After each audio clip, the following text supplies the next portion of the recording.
আজরাইল যখন আসিবে বুকেতে হাত রাখবে তখন আজরাইল আসিবে যখন বুকেতে হাত রাখবে তখন যত করো অনাই বিনয় তবু তোমার কথা শুনবে না দয়া আল্লাহ রে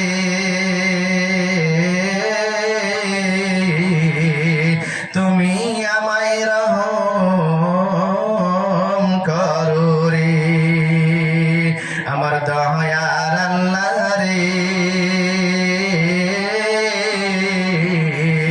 তুমি আমায় রহম করো রে রুহটা যখন নিয়ে যাবে মা জননী বসে কাঁদবে ঠিক কিনা বলেন রুহটা যখন নিয়ে যাবে মা জননী বসে কাঁদবে যতই করো কান্না তুমি তবু তোমার কান্না শুনবে না দয়া আল্লাহ রে তুমি হুর পরিগুলা তোমার জন্য রেখে দিয়েছে আল্লাহ আর মুসলমান বন্ধুগণ দেখেন আল্লাহর নাফরমান বান্দা কেমন করে অস্বীকার করে বলতেছে ও আল্লাহর নবী হুদ তোমার জান্নাতের বর্ণনা দেওয়া শেষ হয়েছে এবার আমার কাছে শোনো যে জান্নাতের মধ্যে গেলে আল্লাহ রাব্বুল আলামিন হুর করে দিবে জান্নাতের মধ্যে দুধের নহর দিবে মধুর নহর দিবে ওই জান্নাতের মধ্যে আমি যাইতে চাই না তোমার আল্লাহকে আমি মানতে চাই না আমি ছাড়া দুনিয়ার জমিনে জান্নাত বানাই ওই জান্নাতের মধ্যে ঢুকবো কার নাউজুবিল্লাহ আমি নিজে জান্নাত বানাবো ওই জান্নাতের মধ্যে যাব তোমার আল্লাহর জান্নাতের আমার দরকার নাই আল্লাহ রাব্বুল আলামিনের বান্দা যখন অস্বীকার করে দিল আল্লাহ রাব্বুল আলামিন নারাজ হয়ে গেল আল্লাহর নবীও নারাজ হয়ে গেল বন্ধুগণ এবার সাদ্দাত বন্ধু জান্নাত বানানোর জন্য এবার সমস্ত মানুষগুলাকে খবর দিল ও পৃথিবীর মানুষ তোমরা এক কাজ করো আমি সাদ্দাত দুনিয়ার জমিনে জান্নাত বানাইবো কিন্তু একটা শর্ত হলো তোমরা এই পৃথিবীর মধ্যে দুনিয়ার মধ্যে ঘুরে ঘুরে তোমরা দেখো কোন জায়গার মধ্যে মহিলা রয়েছে মহিলাদের কানের দুল এবং নাকের ফুল আর হাতের বাজু যেই জায়গার মধ্যে পাবে গলার মালা পায়ের করি যত মহিলাদের কাছে বাবা সমস্তগুলি চিন্তাই করে নিয়ে আসো জোর জবরদস্তি করে নিয়ে আসো আর আমি সাদ্দাত ওই স্বর্ণ দিয়ে জান্নাত খানা তৈরি করবো কার নাউজুবিল্লাহ আমার মুসলমান বন্ধুগণ আল্লাহ রাব্বুল আলামিনের ওই বান্দা সাদ্দাতের কথা শুনে তার চালাফেলারা শুনলেন বন্ধুগণ কিতাবের মধ্যে লেখছে দৈনিক 70টা করে গাদা ওই স্বর্ণ মুদ্রা গুনা নিয়ে এসে সাদ্দাতের দরবারে হাজির করতো 70টা করে উটের বোঝা দৈনিক নিয়ে উপস্থিত করতো হঠাৎ করে একদিন খবর পাইল যে এক জায়গার মধ্যে একটা বুড়ি মহিলা রয়েছে বুড়ি মহিলার একটা নাবালিক একটা কচি মাসুম বাচ্চি রয়েছে তার গলার মধ্যে চারানি একটা স্বর্ণর হার রয়েছে বন্ধুগণ যখন খবর পাইল এই সাদ্দাতের চালাফেলা খবর পেয়ে যখন ওই জায়গার মধ্যে চলে গেল বন্ধুগণ যাওয়ার পরে ওই মহিলাটার ওই রূপসী কন্যার বন্ধুগণ গলায় থেকে যখন চেনটা টান মেরে ধীরে নিয়ে গেল নেওয়ার সঙ্গে সঙ্গে ওই নারীটা ওই বন্ধুগণ ওই কন্যাটা জমিনের মধ্যে পড়ে গড়াগড়ি করে কান্দা আরম্ভ করে দিল আর মা জননী বুড়িতে মহিলাটা ডাক দেবারে এই সাদ্দাতের লোকজন তোমাদের কাছে ভিক্ষা চাই আমার স্বামী আজকে অন্ধকার কবরের মধ্যে শুয়ে আছে তার এই ইতিম বাচ্চিকে তিনি একটা চারানি দিয়ে একটা স্বর্ণের চেন বানিয়ে দিয়ে থুয়ে গেছে এটা না নিলে কি তোমাদের সাদ্দাতের জান্নাত বানানি হবে না মেহেরবানি করে ভিক্ষা চাই তোমাদের কাছে ভিক্ষা চাই আমার মেয়েটাকে তোমার ওই মালাটা তুমি ফিরে দিয়ে যাও আমার মুসলমান বন্ধুগণ তাদের ঈমান নাই আমল নাই কিছুই নাই বেঈমান তাদের কলবের মধ্যে আর ঢোকে না কানের মধ্যে কর্ণপাত হয় না বন্ধুগণ তারা আর মানলেন না জোর জবরদস্তি নিয়ে যখন আসলেন ওই মহিলাটা বিধবা মহিলাটা আল্লাহর দরবারে দুটি হাত তুলে মোনাজাত করে দিল রব্বুল আলামিন আমার ইতিম মেয়েটার কাছ থেকে যেমন করে জোর জবরদস্তি করে স্বর্ণের মালাটা নিয়ে নিল যে মালাটা সাদ্দাত জান্নাত বানাইবো রব্বুল আলামিন ওই জান্নাতের মধ্যে যাতে সাদ্দাত ঢুকতে পারে না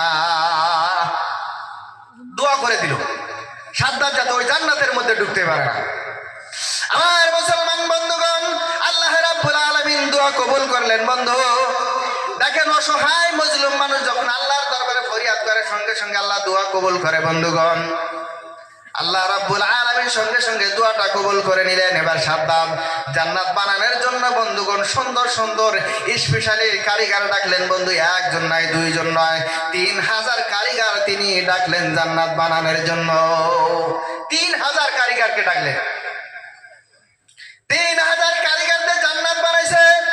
আমার মুসলমান বন্ধুগণ, একদিন নয়, 2 দিন নয় বন্ধুগণ, দীর্ঘ 10 বছর ধরে ওই জান্নাতটাকে সাজাইলেন, স্বর্ণ দিয়ে সাজাইলেন বন্ধু। জান্নাতের মধ্যে দুধের নহর, মধুর নহর তৈরি করলেন। জান্নাতের মধ্যে মতির চেয়ার বানাইলেন বন্ধুগণ, স্বর্ণ দিয়ে বানাইলেন বন্ধু। জান্নাতের মধ্যে এমন সুন্দর সুন্দর 16 বছর, 17 বছর নারীদেরকে ঢুকাইলেন হুর হিসাবে বন্ধুগণ। কন্নাউজুবিল্লাহ, হুর হিসাবে ঢুকাই দিলেন। এবার যখন 10 বছর পূর্ণ হয়ে গেল বন্ধু, 10 বছর পুরা হওয়ার পরে এবার যখন সাদ্দাতকে বলা হলো, সাদ্দাত জাহাপনা, এবার জান্নাতটা পুরাপুরি বানানো হয়ে গেছে, এবার আপনি ঢুকতে পারেন। সাদ্দাত বলতেছে, আমি জান্নাতের মধ্যে ঢুকবো, কিন্তু একটা শর্ত আছে। আমার বাড়ি থেকে ওই জান্নাত পর্যন্ত যে জান্নাতটা তোমরা বানাইছো, 2 জান্নাতের পাশ দিয়ে 16-17 বছর যুবতীকে দাঁড় করায় দাও।